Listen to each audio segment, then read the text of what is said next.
Somewhere on the African savanna, more than 2 million years ago, a hominid picked up a piece of fruit. It had been sitting on the ground too long. The yeast in the air had been working on it for days. The sugar inside it had turned to ethanol. She didn't know any of this. She didn't know what yeast was. She didn't know what sugar was.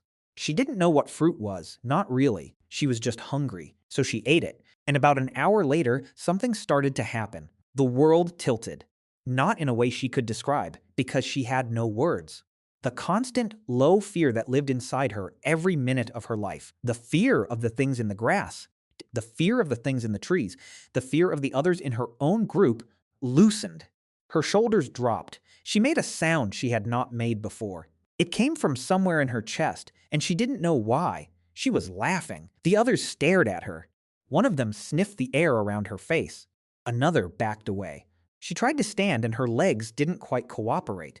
She sat down on the dirt and looked at her own hands like she had never seen them before. This is, as far as we can reconstruct it, what happened the first time a human ancestor got high.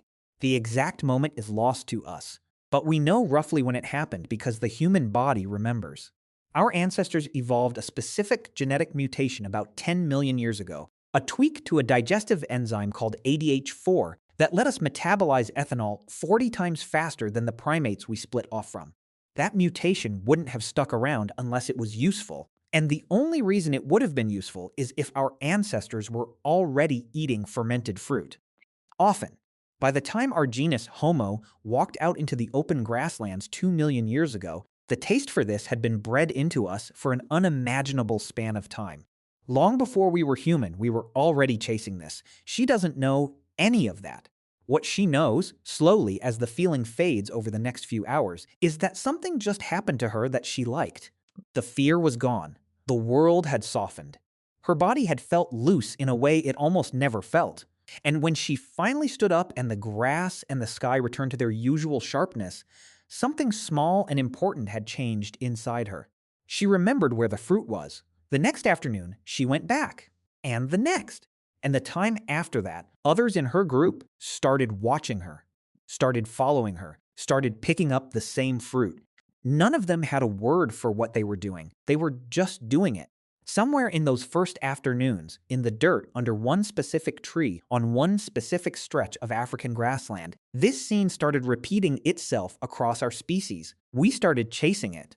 Other animals stumble into altered states all the time. In Africa, elephants eat fermented marula fruit and lurch through the savanna like drunks at closing time.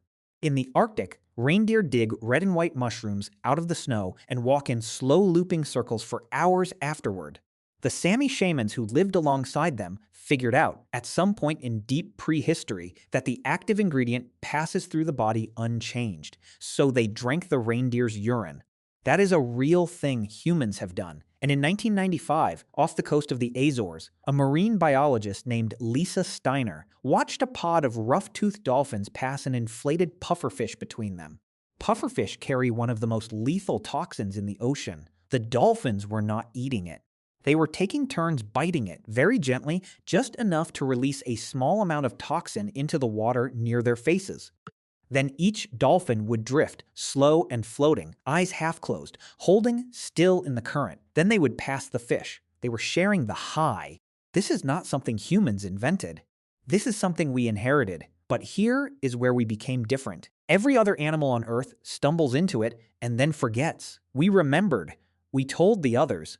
We watched which plants did similar things. We learned which ones killed you and which ones only changed you. We dried them. We mixed them, we brewed them, and the archaeological record now shows us doing it everywhere, in every era, on every continent humans have ever set foot on.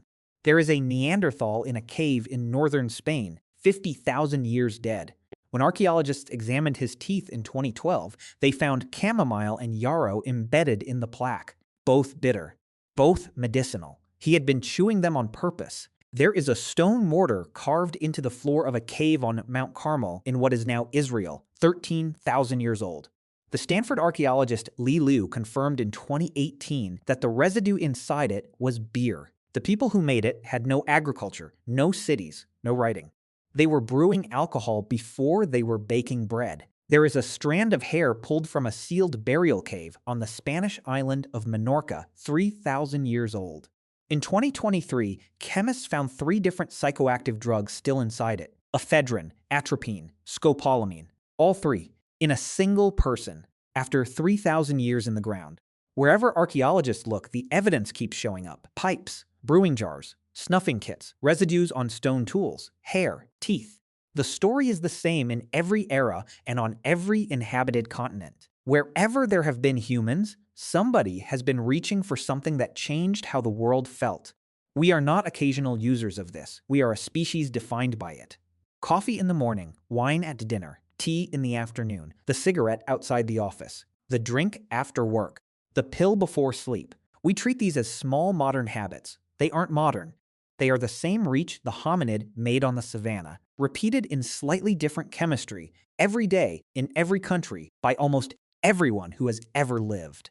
Sobriety, the kind we mean today, clean, lifelong, the assumed default, is the recent invention, not the high. The high is ancient. The high is normal.